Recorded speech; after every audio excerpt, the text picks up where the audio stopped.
Mga kalingap, may panibago na naman po tayong update sa isang puto vendor na si Carla.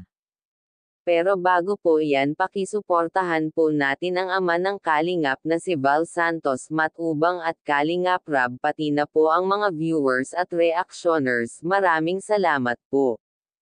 Mga kalingap, muling bumisita ang Team Kalingap sa bahay nila Carla para dalhin ang mga parcel na pinadala ng mga nag-sponsor sa kanya.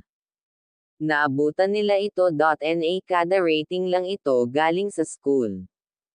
Andun din ang tatay at nanay ni Carla. Pareho ito sila, nagkamustahan naman si Carla at Kuya Jomar.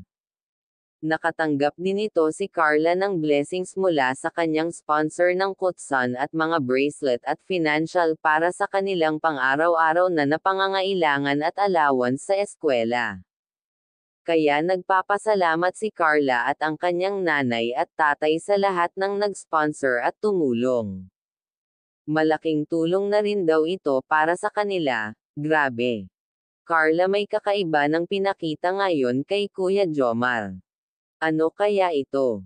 Nagpapalam na ito sila Kuya Jomar na uuwi na, at dahil magdidilim na, ngunit may bigla itong nilabas si Carla na sapatos at pinakita niya ito kay Kuya Jomar.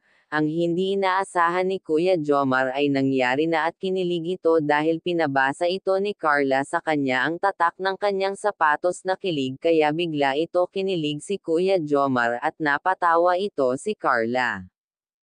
Sadyang binili daw ito ni Carla para may pambanat siya kay Kuya Jomar at makapuntos man lamang sa kanilang burwan. Magandang balita ito para kay Carla dahil kahit papaano ay unti-unti na ito nawawala ang kanyang pagkamahiyain, kahit papaano ay hindi na mahihiyang makikipaghalubilo sa iba, marunong na rin ito makipagburwan.